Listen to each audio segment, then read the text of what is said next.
He like, yo, y'all looking for any new members? I'm trying to get down right now. Like right now, tonight. They're like, you trying to get down tonight? They're like, yo, we don't even know you. Really the hottest nigga, you gon' respect this lava. I'm shooting it if I pull it, boy, make sure you want this drama. I bring it to you like it's Law and Order SVU. Turn you to a vegetable, now you look good inside a soup. Family come from Bishopville, but I grew up in that Bronx Zoo where they shoot you dead in the street and then dance all on top of you and I do what I got. My analytics tell me that majority of you who watch my videos are not subscribed, and this, it's making the algorithm a little tricky for me, If you like to watch my videos, go ahead and hit subscribe right now. Also, hit that notification bell so the videos can get to the people who really want to watch them when it's time. Go ahead and send your boy, $1 or $2. I know you got women you want to trick on. I know you got child support. I know you got rent, you know what I'm saying? If you ain't got it, you ain't got it. I'm black. I know how I be. You want to support this movement. Anything you can send would be greatly appreciated. But if not, hitting the like button is payment enough for me. Now let's get back to that video. Peace and love, y'all. It's Nate Almighty, aka the Global Dark Skin Ambassador, man. Global Dark Skin Ambassador, man. Welcome to my channel. If you new, hit subscribe right now because you in for a legendary Rikers Island story. Welcome back to Rikers Island Stories. This is a story about a brother from Queens who came to Rikers Island, new like he was brand new to the island for the first time. He knew all about the island from an older brother of his. He knew he was gonna be sitting down for a while. So what that man decided to do was come in and utterly be a gangster and get himself situated early on, okay? So this is Rikers Island, 2008. I think this was Tulane. It may not have been Tulane. Like I smoke a whole lot of weed, so bear with me. But this was in one of those buildings that was closed down while I was there, and then they opened it back up. And it was a cell house, so it might have been Tulane. Might have been. Anyways, we in there, right? Two dudes that were blood ran this crib. Not gonna say their names because I don't personally know them. I didn't have no issues with them, but I didn't personally know them, you feel me? It wasn't no beef with them, you feel me? But I'm not giving them no light. I don't know them. I don't know if they home doing productive things for themselves. So that's why a lot of these names you're not gonna hear me say. I will only say somebody's name if I know exactly what they've been doing since they've been home. I'm not giving clout to nobody that came home and continue to be a criminal. But anyways, we in this house. It's just like an average, regular day, you feel me? It's the weekend, so it's no school. It's early afternoon. We get a bunch of new guys, right? Bunch of new guys. It's 3 new dudes. We watch them come through the A and B gate. I'm watching. I'm like, okay, 3 of them. The first one walk in. I'm like, day room nigga. He's gonna be with it. The second one walk in. I'm like, he gonna try to act tough, but he gonna end up being the day room dummy too. And then there's a third one that walk in, and I'm looking at him. I'm like, not a super like giant size dude, pause. I mean physique wise. Not the biggest physical threat, but however, the brother did look athletic. He wasn't a smaller dude. I'm looking at him and he just seemed to have like a fire in his eyes. Like a seriousness.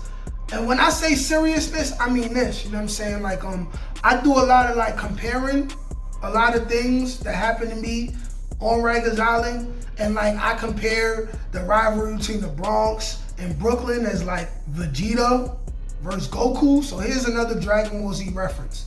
The look on this guy's eyes is the serious look that Goku gave to Frieza when he first turned Super Saiyan. Now, if you really into the Dragon Ball Z anime, like I was growing up, it's a certain look. It's like a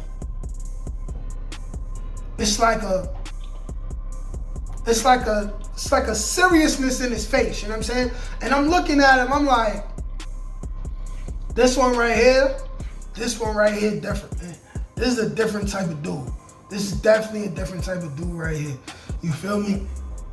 And at this current point in time, this is at that middle towards the ending phase of me being in Rikers Island, where I already been in the box and I'm reading a ton of books at this point. You know, it started with the autobiography of Malcolm X.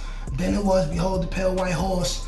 Then I got into reading the 48 Laws of Power and the Art of Seduction, and I started reading the Browder Files and stuff like that. You know what I mean? So I built enough of a reputation to where if I enter a cell house or dorm and the dudes that ran the crib already knew me from my previous time on Rikers Island, or maybe they was in the same classroom as me in school or something like that, or maybe we already oppressed some other people together, I was already at a point where if they already knew me and I showed up, you know what I'm saying, I'd be just as good as anybody else.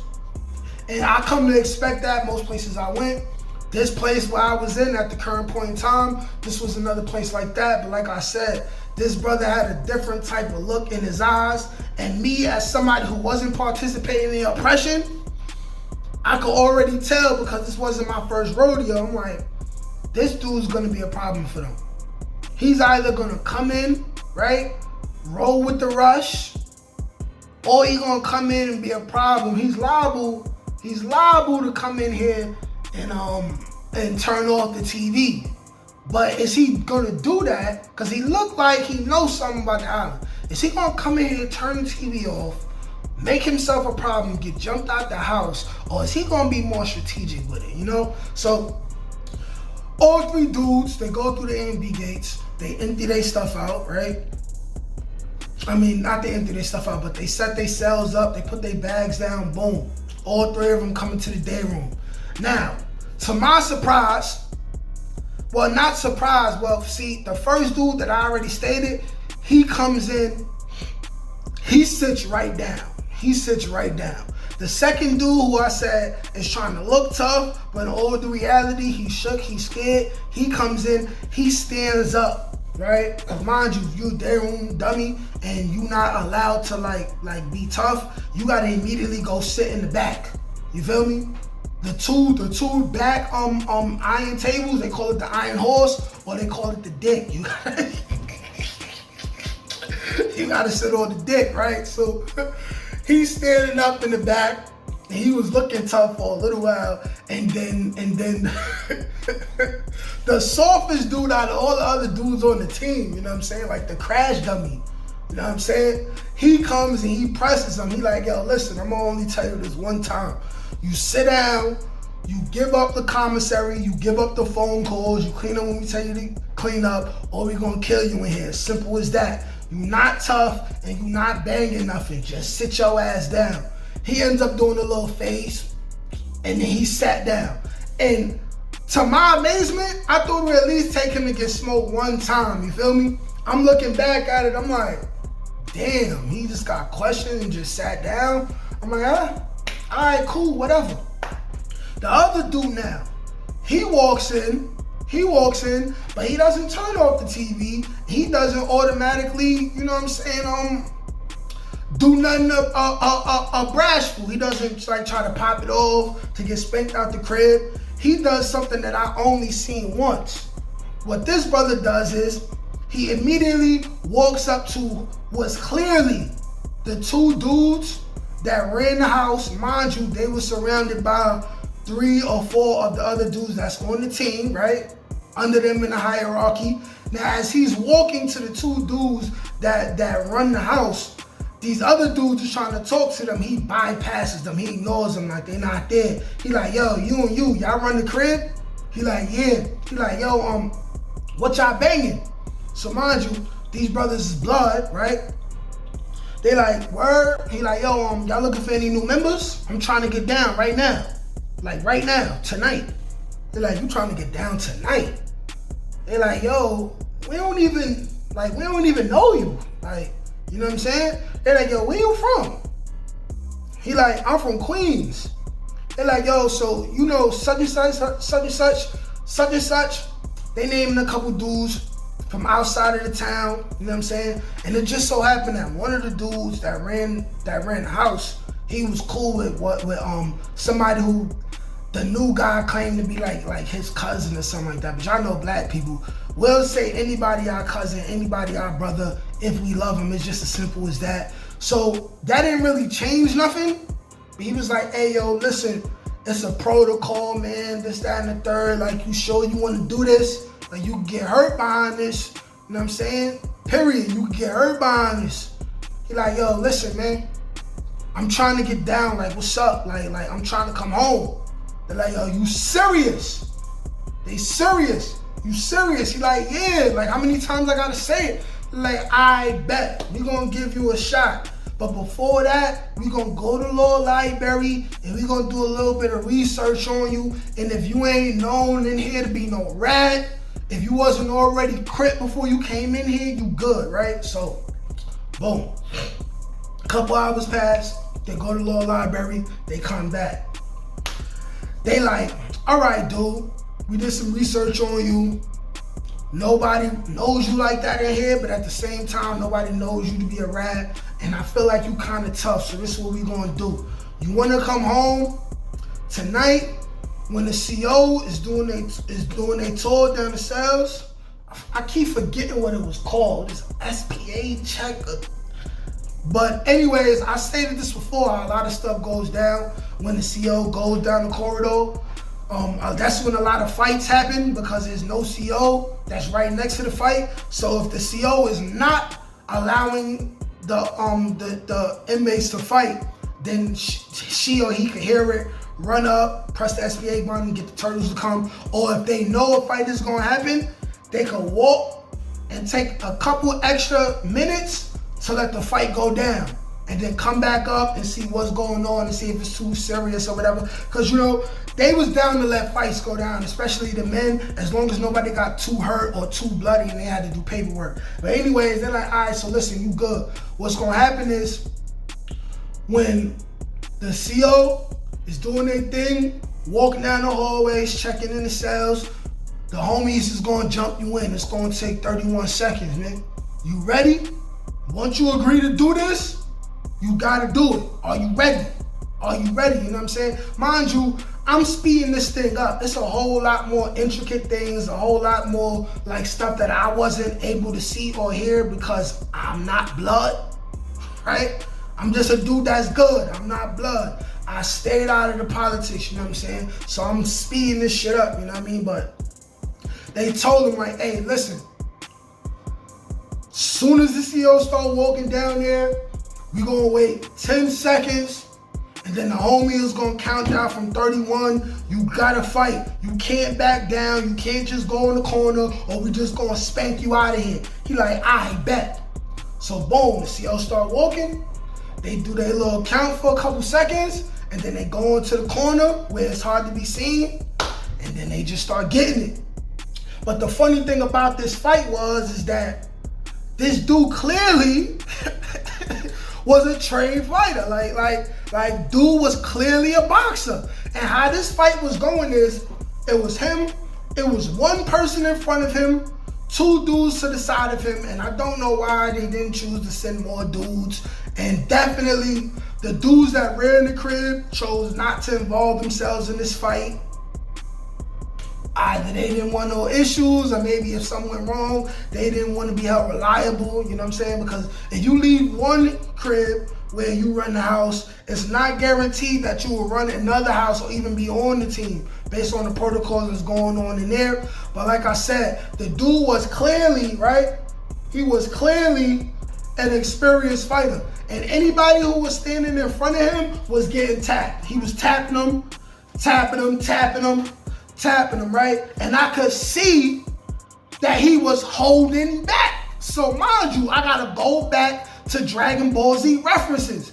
You know Goku what Goku do, right? Goku never go 100% unless he feel like other people's lives are on the line. He never go 100% unless he feel like it's a dire situation. Other than that, he just playing around with dudes. Play fighting and seeing how hard they gonna go. So I'm watching him. Hair-wise, He's probably the best in the whole house. Anybody that's in front of him, he tagging them. They not hitting them. He tagging them, jabbing them, right? Hitting them with crosses, hooks, all type of stuff. At the same time, he getting decked side to side by two other dudes and ignoring it. And believe me, they're trying to hurt him bad. They trying to hurt him bad. A couple of these dudes is connecting and he eating it. Like he eating it, you know what I'm saying? And what seemed to be a fight that was 5 minutes, really was only 31 seconds, and then they broke it up. He had a little bit of a cookie on his eye, but he busted the nose of one dude, right? And busted the lip of another dude, but it wasn't too bad, you know what I'm saying? This was more of the calmer gang initiations. Probably because the dude that they was initiating could fight better than them, so they wasn't really trying to put themselves like within his swinging range like that, so he could really like bust their ass, which he was definitely capable of doing. So right, so boom. Once the 31 seconds is over, right? They cheer him on or whatever, you know. The other blood dudes start clapping. You know what I'm saying? They brought him to another corner, handed him some paperwork. That's what I seen. Now, if that's not how it's supposed to go with the blood politics, hey man, take that up with them at that time. You know what I'm saying? That was 11, 12 years ago, you feel me? But they gave him some paperwork. They told him that they had a lot of other stuff to tell him, this, that, and the third. But while they talking to him, I get a little closer. I'm eavesdropping and shit. He like, yo, listen, I want to be on the team too. Who else want to fight? The dudes that run the crib, they're like, damn, killer, you alright? You ready to fight again, my nigga? Like, you ain't even drink no water yet. So what he do is, he take his little green cup, he goes to the little canteen, pour him up some juice, he drinks the juice, gulps it down, go. He like, yes, alright now, so what's up? Who wanna fight? Like, who wanna get it? I wanna be on the team. You know what I'm saying? Like, yo, homie, you serious? He like, yeah. They're like, all right, bet. Who else wanna be on the team? Another blood dude that already had been in the house for like 2 weeks already, but he wasn't on the team yet. I guess he was waiting for his opportunity. He says, yo, I want to be on the team. Mind you, the CO should have been already back at the front, but he was not at the front. He was taking his slow, sweet time on purpose. Mind you, this fight has already been wrapped up in less than a minute, mind you. And him saying he ready to fight and be on the team and climb up another rank on top of being a brand new blood, never seen this before. Dudes be out of weight, out of shape and breathing all extra heavy after fights. Trust me, I've been there myself. You know what I'm saying? Usually dudes have to take a breather. Usually if dudes got static, they want to wait an hour, maybe wait 24 hours before they have to fight again. But being that this dude was lean and he clearly was a trained boxer, right? He said, listen, I can still go when the CO coming back. So they lined it up with the other dude, right? The fight was like this. Hey, yo, listen, so y'all gonna fight till either the CO catch y'all, somebody give up, right? Or somebody start bleeding way too much, you know what I'm saying? So, this fight ends up being an even quicker fight. They fighting. The other dude is just swinging all wild and shit, right? Swinging all wild, missing. The dude is easily weaving, and all he does is one of these. Boop! Taps nigga on the chin, nigga hits the floor. Boom. Hits the floor, straight on his face. The guys pick him up. Crazy, nigga was not knocked out. I don't know what kind of like super magical powers this guy got.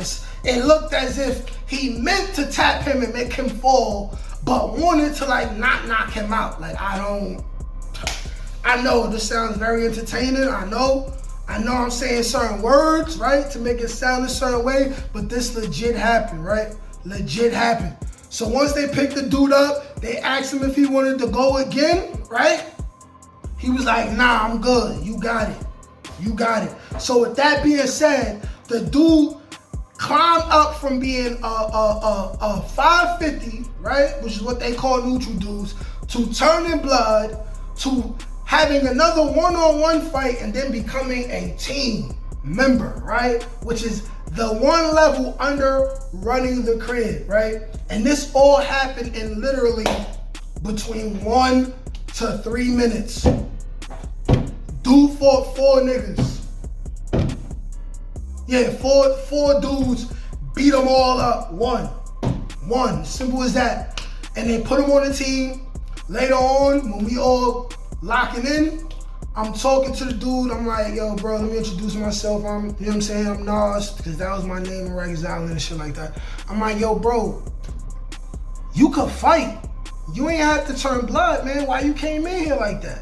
He like, yo, listen, man. My brother told me all I needed to know about Rikers Island. He came in here neutral and he had to go through it. You know what I mean? Way more than he needed to. I'm gonna be here for a while. I done violated probation with a gun charge. I was already on probation for a robbery. I'm doing at least 7. I might as well make myself comfortable while I'm here. I'm like, bet, respect. And that's how that story went.